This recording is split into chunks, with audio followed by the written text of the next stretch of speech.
Want to start with a few preliminary remarks about how this is going to run.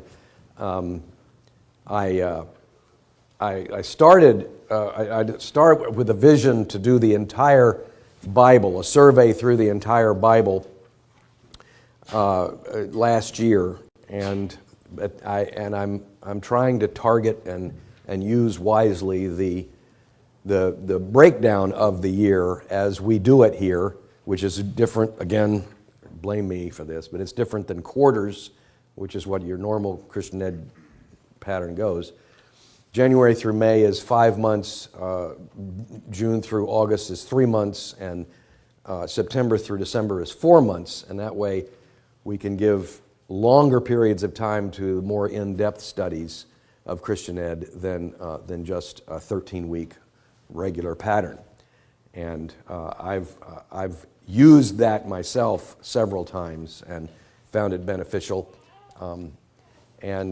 So I started with the wisdom literature, you remember, last year. I think that was the 4 months. And we walked through the Psalms and the Proverbs and Ecclesiastes and all of the wisdom literature aspect of the Old Testament. And now I wanted to offer a survey through the New Testament and pick the 5-month period of time to do that because it's sizable, it's very important, and probably want to be more meticulous or more in-depth than I had been for the wisdom literature. But as I got through as I was working on preparing the class, and I'm about halfway through my preparations on it dawned on me that I'm not going to get done in time. So I'll probably change the title of this to just Acts and Paul, or just the history and the writings of the New Testament, and come back later perhaps with more in-depth examination of the Gospels. So that's, if it looks like that's how I'm doing it, that explains it for you. The second thing I want to ask you about is the handouts. I don't know how useful the handouts are. You know how dependent I have become on PowerPoint, and I really like using PowerPoint, and providing you with handouts is may be helpful, it may not be helpful. What I've done and what I've done in the past is just simply reproduce the slides I give you on the screen.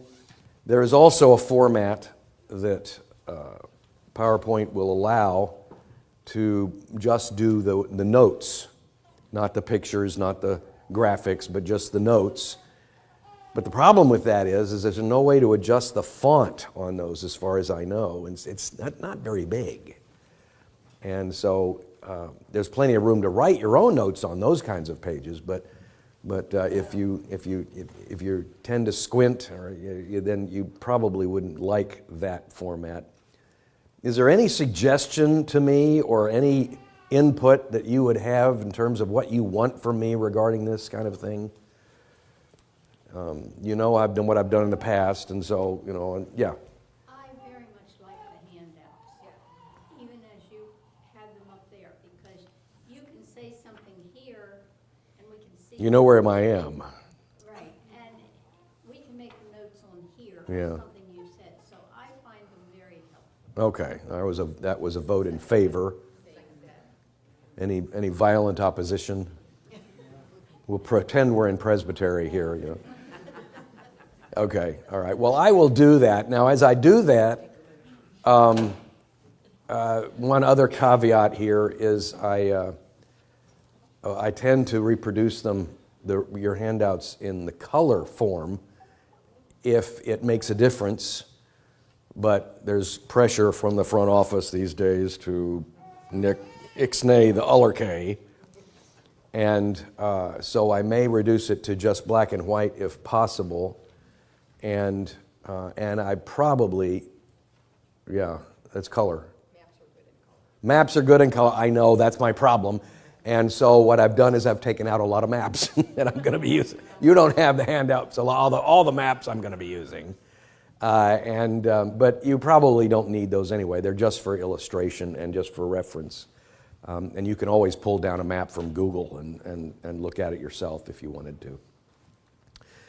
The third thing I want to say in introduction to the course is that I'm going to be doing it in chronological form. If you're using my Old Testament reading schedule this year, you'll know that I always like to, especially as we integrate the prophets and the wisdom literature, I like to structure the reading chronologically because I find that helps you to have the context and the background for the prophets particularly.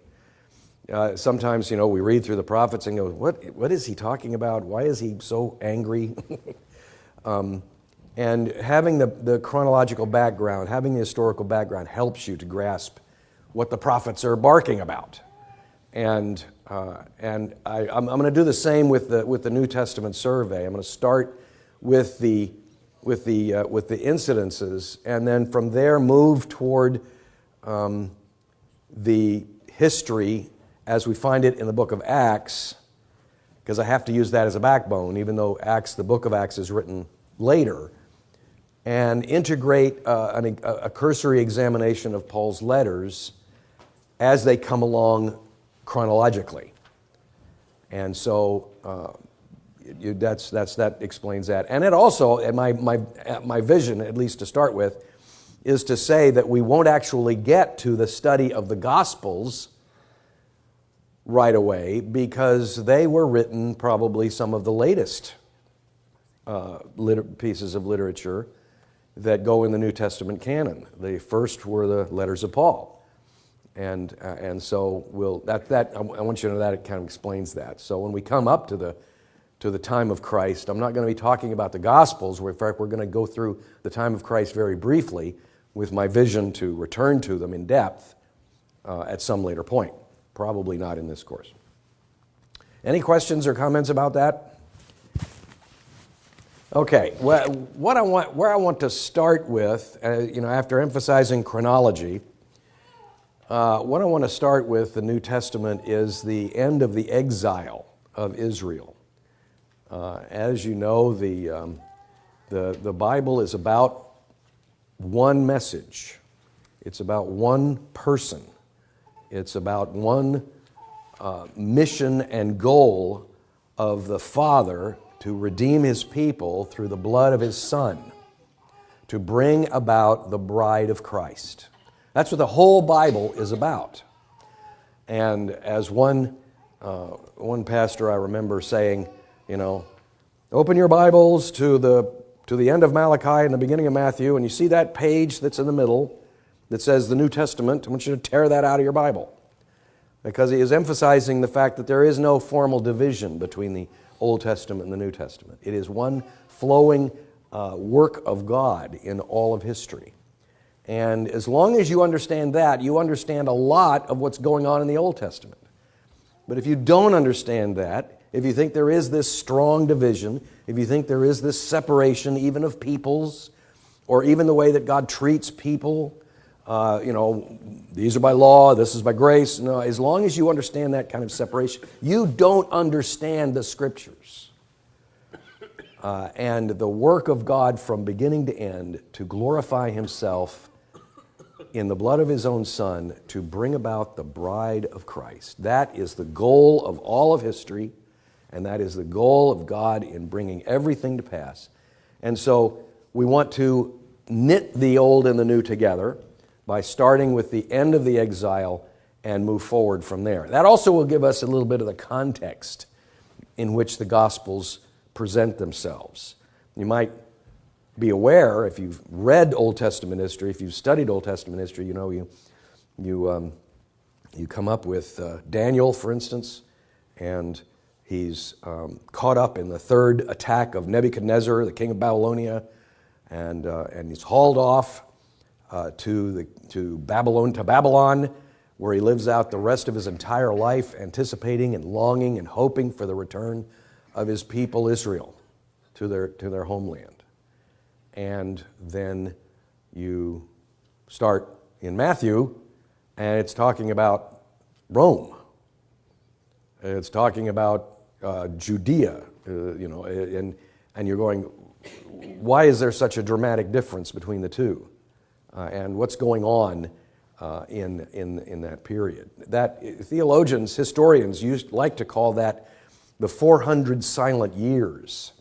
That's not really the case. God is working very powerfully during this period of time. But it's called the 400 silent years because with the ceasing of revelation in the book of Malachi, there isn't any further voice from God to the people until the coming of His Son. It's like the quiet of the midnight before the dawn.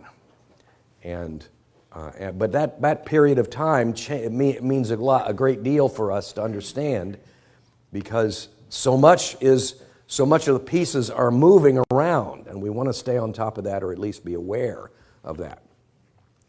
And I didn't pay Paul to do this, but if you were here last Lord's Day, Paul Foster in his sermon basically taught my lesson in summarizing that 400 silent years. So I'm going to be doing the same thing he did, with nice maps and graphs and pictures.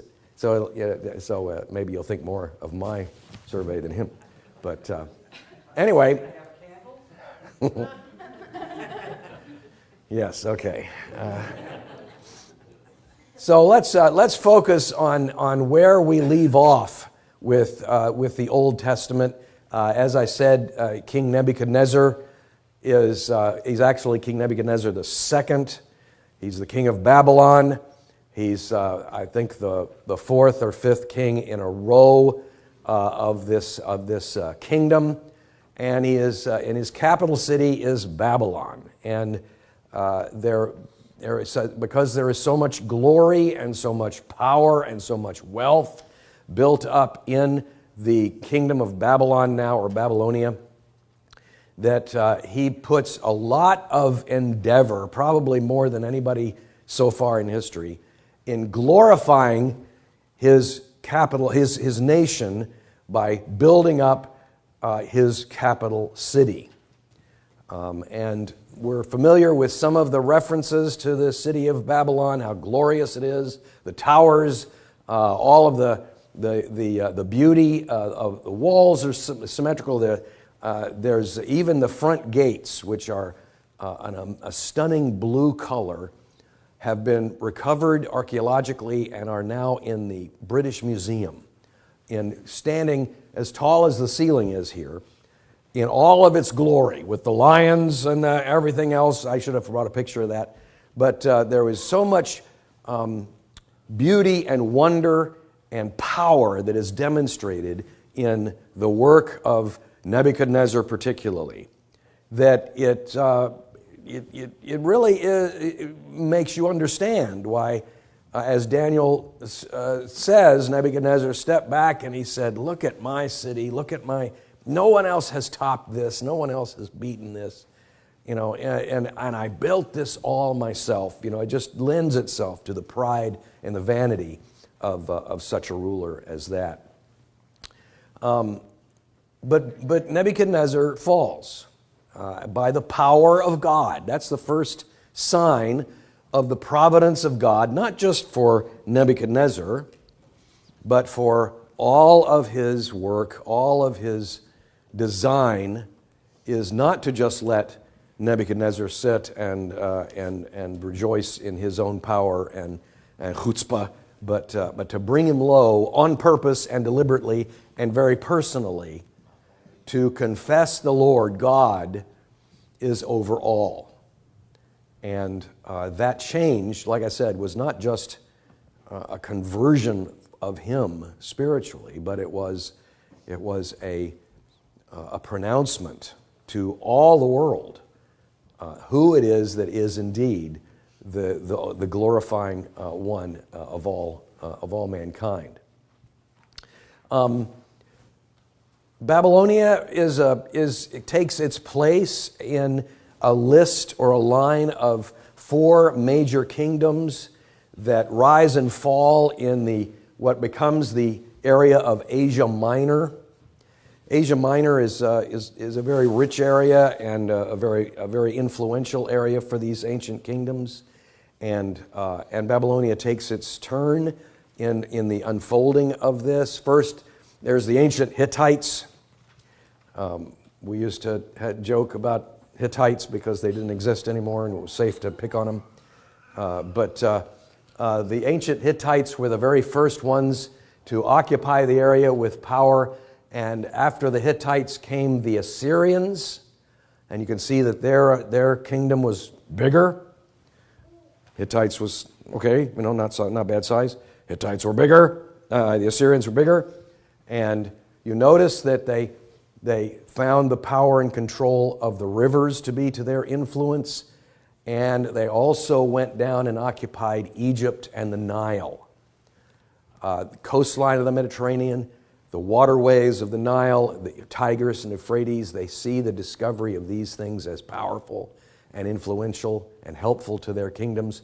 And so the kingdoms get bigger and bigger. The capital of the Assyrian Empire is Nineveh. And it is during the powerful reign of the Assyrians that the 10 tribes of Israel fall. You remember that they separate off from Judah and Benjamin in the south. And the Assyrians come in and conquer the 10 tribes to the north. But eventually the Assyrians are even taken over by the Babylonians. And even though this is a different map, you can take note of the fact that it's even bigger. It's an even bigger area. They're conquering more and more territory. And because the expansion is now all there is to the ancient empires. And the more you have, the more control you have, the better off you are. Babylonia down here is the capital city, and they occupy and control what's referred to historically as the fertile was the word I was looking for, Fertile Crescent, the rich green area that is fed by these rivers, and the communication lines go through there as opposed to the mountainous and the desert regions that go between them. And so this area is very prime, and you notice that the Babylonians were not so concerned with south, but they did go down to control the traffic area that went up north and south from Egypt. And it's from the Babylonians that Judah and Benjamin fall. They conquer Judah eventually and carry off Daniel and the others, as I said, and this is the powerful nation that is there at the close of that period of Old Testament history. But after the Babylonians come the Persians, Cyrus the Great, which we read of in Daniel as well. And the Persian Empire, you can see, doesn't know where to stop. It just gets bigger and bigger and bigger. And the more land you have, the less enemies you have to worry about. And the more communication and the more travel and the more trade you can get involved with and the more peace you have. And so the nations are just getting bigger and bigger. But the problem is, the more land you have, the harder time you have governing them. How do you govern so much growth in property and so much growth in different people groups? How do you handle this? The first three, I'll pick out three of these empires. They treated their enemies all differently. They treated the nations on their borders differently according to the working philosophy of the time. The Assyrians, for instance, you remember one of the early ones, who right after the Hittites, their approach to commanding peace on their borders was to eradicate all of those other cultures, to wipe out all of those neighboring nations. And so, when we read of the Assyrians conquering the 10 tribes of Israel, what do you know from the New Testament? That they carried off half the people. They just marched right into the tribes of Israel and said, pack your bags, half of you are going north. And they would disperse them. They would scatter them throughout the rest of the empire. And then they would bring in people from all of those empires and they would bring them over and put in mixed people groups. So you not only had mixed languages, you had mixed cultures, you had mixed laws, and you had mixed religion. And so with that, you had the influence of the Israelites, who were trying to maintain some credibility and some influence in their history. But you had others that were coming in and mixing in with pagan ideas and stuff. And the result of that was by the time of the New Testament, the mixed people group called the Samaritans. And the Samaritans, by the time of Jesus, were in competition with the Jews, which was just the nickname that the 12th tribe, the Judites, took on after they returned. So you had the Samaritans in competition with the Jews, and the Samaritans were up north, and they said, well, the Bible, the Torah says that the holy mountain of God is in one place. We're gonna move it, change the Old Testament, the Torah, to say Mount Gilboa, which is up in our area. And they made several adjustments like that so that you would claim that they had the authentic Old Testament Torah and compete with the southern Israelites in saying, we're God's people and you aren't. And so rather than trying to come to some kind of agreement, or they saw them in competition. And that's why we read in the Gospels, the hostility between the Israelites and the Jews and the Samaritans, that all the mixed people groups, the cultures, the languages, everything else was an abhorrence to the Jews in the south. And Jesus spoke demonstrably about how that competition was inappropriate. But that's how Assyria treated their enemies. They just scattered them. They just obliterated them. When Babylonia came along, their expanded borders meant, well, let's try something different. That was a lot of work to import and export people, and we're going to centralize our government and strengthen it. So, in other words, we're going to bring in all of the excellent potential that all of these other groups and nations have, and we're going to bring them into Babylon, and we're going to strengthen ourselves from within the center. That's why they were interested in Daniel and his friends. Daniel showed a lot of potential, showed a lot of acumen. He was a bright kid, and he said, we're gonna take the best and the brightest from all of the nations, and we're going to bring them to Babylon, and we're going to strengthen our own nation from within that way, and leave them with the weaker ones on the side. We'll tell them what to do, but we'll basically just leave them alone. So we see that pattern going on. And then when the Persians come along, their landmass is so big, that's not going to work for them. So what do they instead of centralizing, they're going to decentralize. And so they wind up sending the Israelites back home. You're our satellite people now, and we want you to be strengthened on our borders and fight for us. If the Egyptians come rattling up from the south, we want you to fight for us. And so we want you to be strong, and we want you to be able to but of course you're our vassal, and you're going to pay taxes to us. And that's how the Persian Empire decided it was going to control things. So when we read about Cyrus the Great coming along and saying, okay, after 70 years of exile, where we have now had to have you guys in our midst and feed and clothe you and all this stuff, we're going to send you back. And so providentially, in the hand of God, that's exactly what happened. The Israelites packed up and were able to move back home, because that was the idea of the Persian Empire, was to strengthen its borders and let them do the fighting for them. The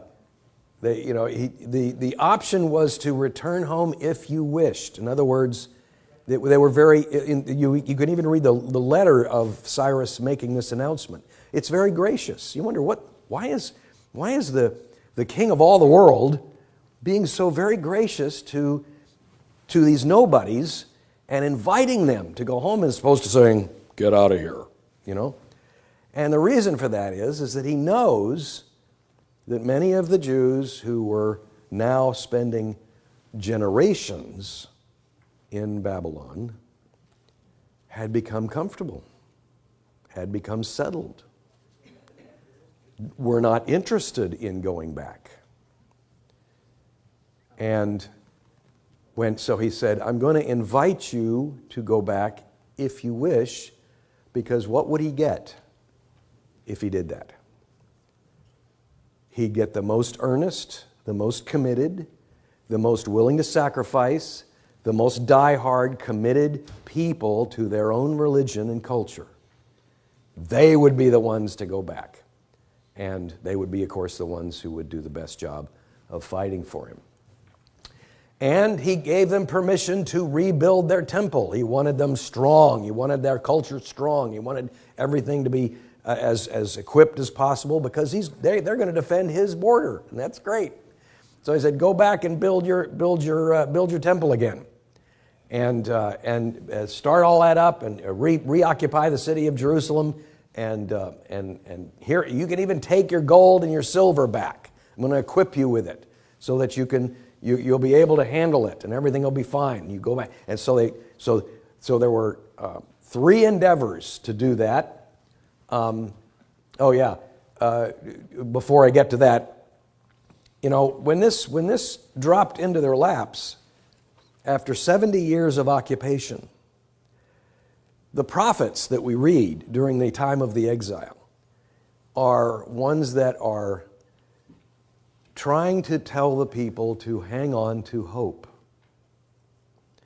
Because the exile was traumatic. To be pulled out of your homes and to be hauled off, and to be told that you're now the house and the city and the temple that you left behind is now all burnt to the ground. Where is the hope of our God?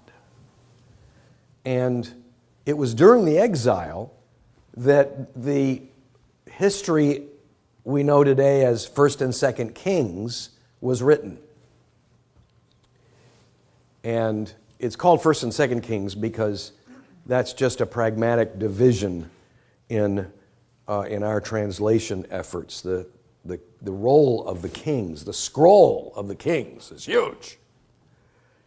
And in order to make it usable, we just simply divided it into 2. So there you have 1st Kings, 2nd Kings.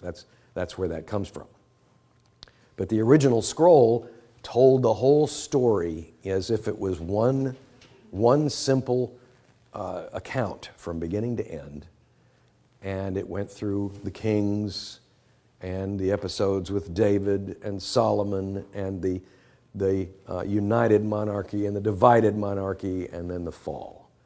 And so it painted the whole picture. But because they were in exile and because the writer of 1st and 2nd Kings was recording it then, he was also trying to answer questions for his people. He was trying to reassure them. He was trying to encourage them because he knew what everybody was asking was, how could God let this happen? You read the Psalms by the river of Babylon. We sat down and wept. And, our conquerors said, sing us a song, entertain us, and how can we do? They were so discouraged. They were so brought down. And he said, how could the God of all creation, of all redemption, how could God allow this to happen? And so you read 1st and 2nd Kings, and you know what you find? You find more than anything else, the sins of the kings is demonstrated very clearly. The story of David and Bathsheba, for instance, is colorfully described. The sins of the kings, the falls, the rising up of the idolatrous practices, because the answer is coming across, you did this. You let God down. This is God's punishment to you. And the writer's trying to push them to repentance and to crying out to the Lord for forgiveness. And so when the return was announced, and Cyrus is saying, go back if you want to, that is the period and the time that 1st and 2nd Chronicles was written. Now, 1st, 2nd Chronicles, as you know, it repeats a lot of the same territory, a lot of the same historical rendition. It starts and stops in a different place. But when you read Chronicles with awareness, you understand he's answering a different question. He's answering a different question. The question that they're now asking is, does God still care? Does God still want us? And he's trying to charge the people with a vision again. You've repented before God, you've asked for the Lord's forgiveness, and now I'm charging you. Go back, start over. Go back, rebuild. Go back and inhabit the land. And so I gave you a breakdown of the parallels between Samuel Kings and Chronicles. And you notice that Chronicles starts with David as king. But David's kingdom, his reign, is in a much more favorable light than that of Samuel Kings. And Chronicles also starts off with 9 whole chapters of genealogy. My Old Testament professor used to say that's God's solution to insomnia. Read the 9 chapters of First Chronicles. 9 whole chapters of this guy. Do you think Matthew starts off slow? 9 chapters of this. Why does he do that? Because he is positively, encouragingly, hopingly connecting you as an exile to your roots. God has not forgotten you. God will prevail, and he will see you through. That's the vision. That's the difference. That's the hope that's being cast, the vision that's being cast in Chronicles that is different than that in Samuel and Kings. So just as God's providence would have it, just as with the Babylonian exile, which took place in 3 phases, there was a first carrying off, there was a second carrying off, and then there was a third carrying off, and the third one was when the temple was destroyed and burned off.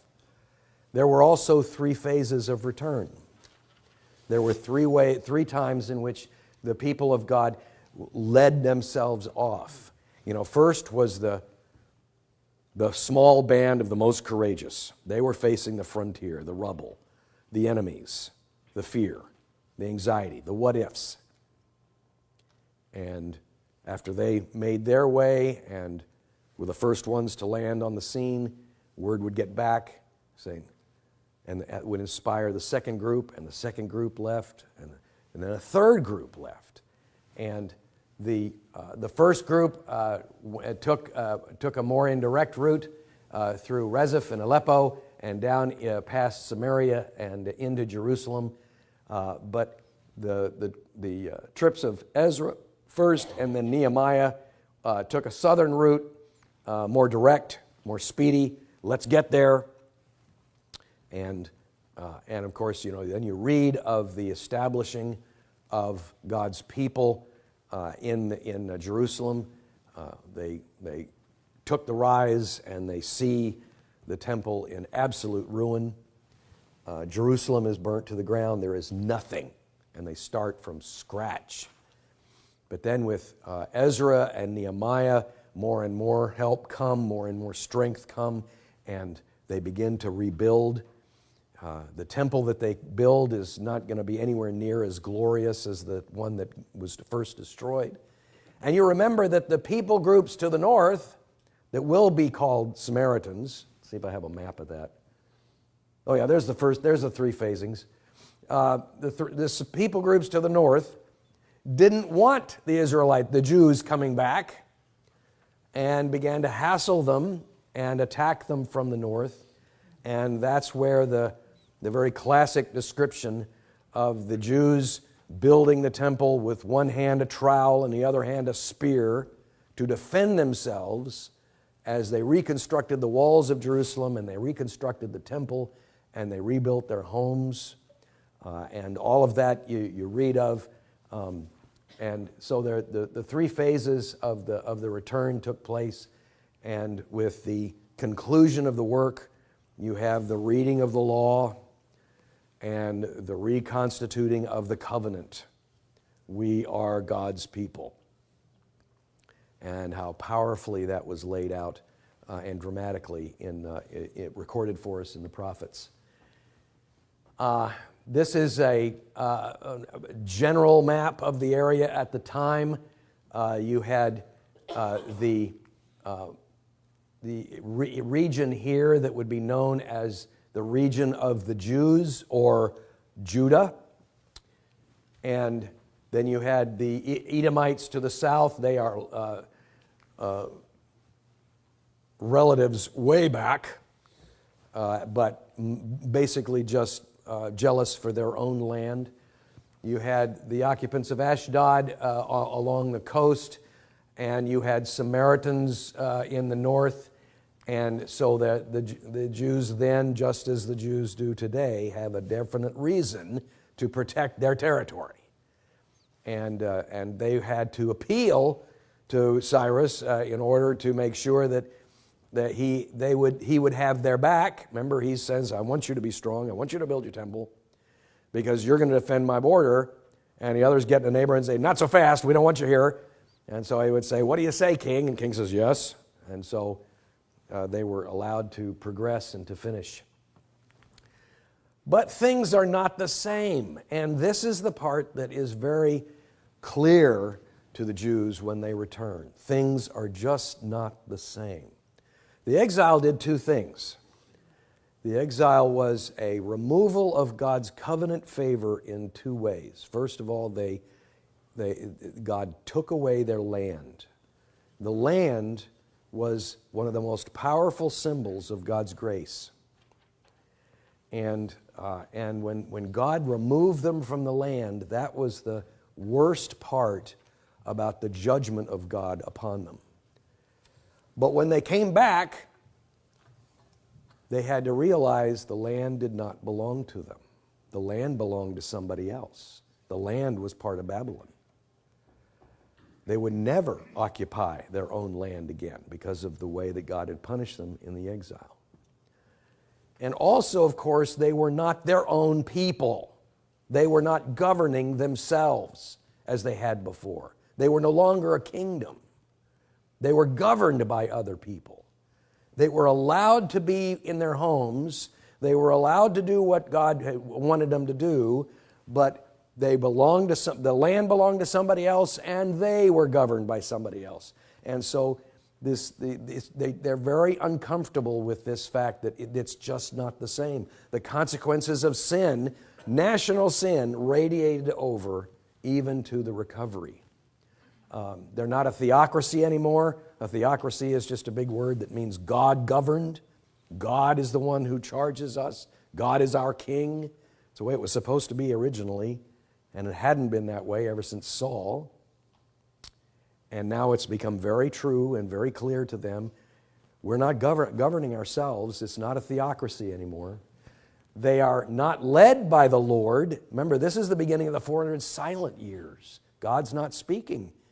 After Ezra, after preaching, after laying down the law and the covenant, God doesn't say anything to them. Where is God?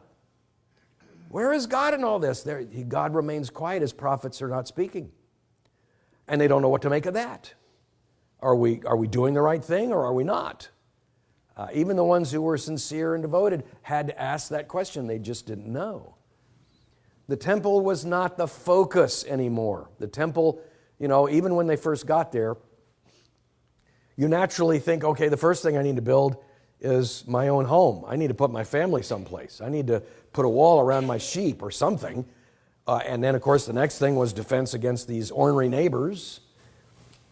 And it took a reminder. You need to go back and build the temple. That's what you're there for, to build the temple. So they finally got around to building the temple. But the temple is not the focus anymore, and that's because for 70 years now there was no temple. And so even the hard, committed Israelites who said, we're going to continue worshiping, reading the Word of God, singing to God, worshiping God, that was the time when the synagogue rose up. The synagogue was not the temple. The synagogue was just a local gathering place where the men of Judea could gather together and read the Scriptures and pray and sing and be encouraged in their faith. And they would go home and strengthen their families. And they would raise up their boys, and they would bring them to the temple, to the synagogue.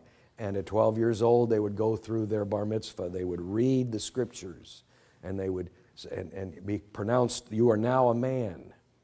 Circumcision wasn't given to them when in adulthood. It was given as a sign of the covenant when they were born. But when you could stand before the men of the synagogue and read the scriptures yourself, you were a man. And that was the rite of passage. And that became the strongest tradition of the exile. And it eventually carried over. Now the synagogues were what they were used to. Now we're a little more spread out. We have the land to occupy. The temple is in Jerusalem. But we get our synagogues. Our synagogues are the smaller groups. And we would gather together that's where the worship of God would take place. That's where the teaching of God, the regular meeting of God with God on the Sabbath day became the gathering of the synagogue worship. And it became the focus of Jewish life ever since. Now, wherever the Jews are scattered to, they have their synagogues.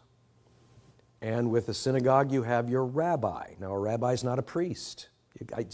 Some rabbis could be priests, but the rabbi was the educated one, the one who could read the scriptures. Even by this time, reading Hebrew was beginning to fall out of favor, and not too many could actually read the Bible, the Old Testament anymore. By the time of Christ, the bar mitzvah, would come along, and the boy would come up, and he would have those 2 lines memorized. So he wouldn't have to read. But, the Hebrew language is starting to fade because of the cultural influences and because of the influence of other people groups. The Hebrew is now it's being replaced by street languages and the languages of the cultures that they're a part of. And so to focus on Hebrew was a determined effort on the part of the rabbis. But it was now the real focus of them. And to support the rabbi, they would say, we need at least 10 people groups. We need at least 10 families. Why 10 families? Why do you think you need at least 10 families to have a synagogue? To be supported by the tithe. Because your tithe would support the rabbi. And 10 tithes make a whole, right? So you needed at least 10 families to start a synagogue, and that became much more prominent and much more dominant throughout the region. But it's called the 400 silent years, in ignorance by some people, thinking that nothing's going on. That's kind of a parenthesis, a kind of a gap. The world's just running at idle until something changes, when actually there are momentous changes that are going on. Not only within the Jews, not only within Judah, but all around the world. Things are changing. And things are changing for a purpose that we don't discover until the time of Christ.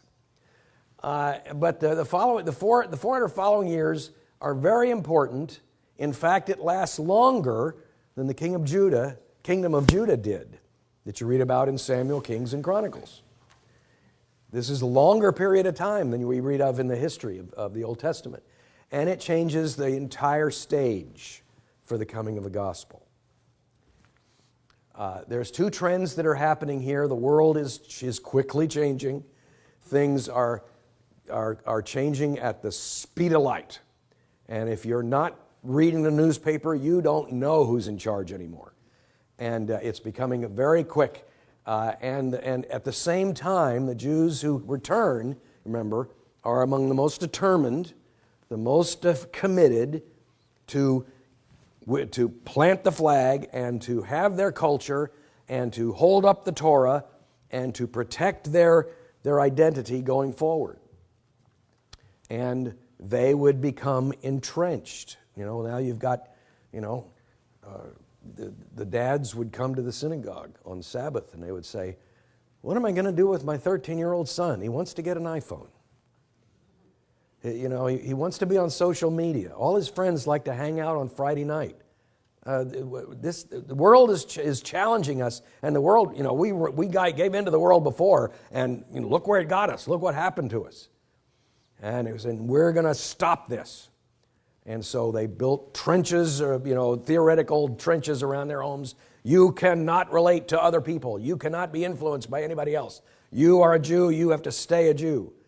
And their regard for the law became the same. They became stubborn. We sinned against God. That's what Samuel Kings told us. We sinned against God before He carried us off into exile. Look at what happened.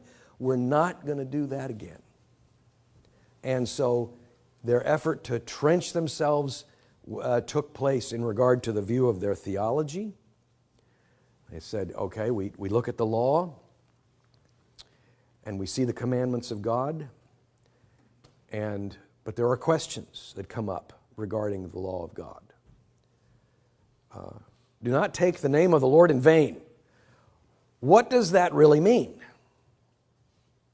How do you know if you're taking it in vain or not? We have to be sure we're not taking the name of the Lord in vain. So we'll build a fence around that commandment. So that we do not take the name of the Lord in vain, we won't take the name of the Lord, period. No one's allowed to say the name of the Lord. That way we're safe. Remember the Sabbath day. Well, what constitutes a day? Is it, they didn't have calendar time watches like we do. We say 24-hour today, but is it sun up to sundown? Genesis says sundown to sun up. What constitutes a day? Do not work on the Sabbath day. What constitutes work? And so they began to have more and more fences around the fourth commandment, to the point where they would say, your wife drags a chair along the dirt floor of your house in order to put it before the table. She might be plowing. There's a rut. Can't do that. That's work. How far can you travel on the Sabbath day? And so they had to measure that specifically. And so you had fences built around the law of God to keep people in line and to keep the hope of God alive. The ones who were the most committed to this actually took their cue from Ezra, who, remember, stood before the people and read the law, and they said, we will do this. This is what, we will obey this. And he was one of the most sincere and devoted of teachers of the Jews. But those who followed him kind of took their cue from him, added fences to the law, and they became known as Pharisees. That's where the Pharisees come from. The Pharisees are the ones who said, we're going to protect the people by putting fences around the law so that they stay within the bounds, so that they keep their identity, so that we don't sin against God.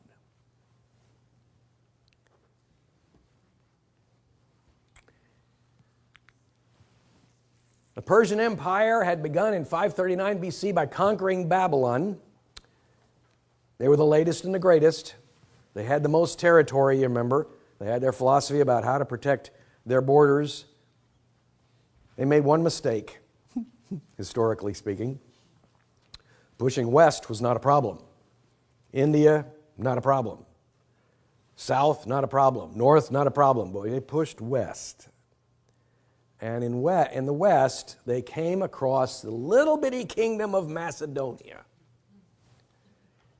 And when they came and pushed onto Macedonia, Macedonia pushed back in a way that was most providential and dramatic. Here's the conquest of Cyrus the Great, spread all over the map here.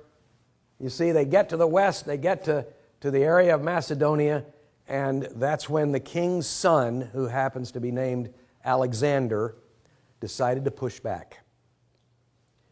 Alexander was a young man in his 20s. How much field command experience, how much wisdom in battle, in coordination, in supplying his men, how much could he possibly have known at such a young age? You know, he comes home from college and says, oh, I'll fight him. It's only providential that God gave Alexander the imagination and the creativity not to fight within the box as so many other armies were doing. Every time he fought against an enemy, he had the vision to look at them and say, well, what are their weaknesses? How could we benefit from that? And so every battle was different. Every battle was fought differently. Sometimes he would advance, sometimes he would pretend to retreat.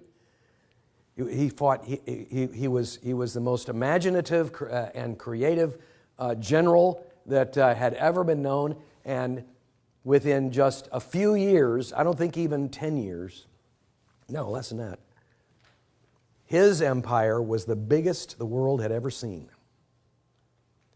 Pushed all the way into India, all the way south to the bottom of the Nile, all the way through up through Thrace in Greece. The world belonged to Alexander.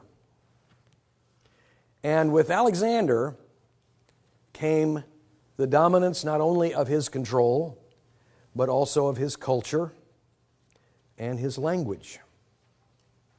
All of that would change the entire known world going forward. Now, just as providentially, upon his return, he stopped advancing east because of only one reason. His soldiers said, we're tired. We're tired of winning. What, does that sound familiar? We're tired of winning. We want to go home. And so he said, okay, all right. And as they returned home, they got most of the way home, and the story is different depending on who you read. Some people say he caught a bug. Others say he drank too much one night. Whatever it was, at 32 years old, Alexander dies. And immediately the world is thrown into chaos.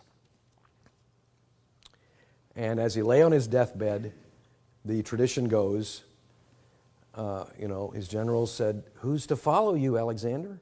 Who's to follow you? Who's going to take charge of this immense empire once you're gone? And his classic line, and I believe it with everything, I believe it's true. Alexander said, it goes to the greatest. Okay. It goes to the greatest. Fight it out. That was his attitude. And so we're going to end there at the death of Alexander, and the world is now Greek. And we'll pick it up then, because we want to know, the next thing we want to know is not only the Greek background, but the Roman background and the background of the neighbors, and how all of those converge and play a role.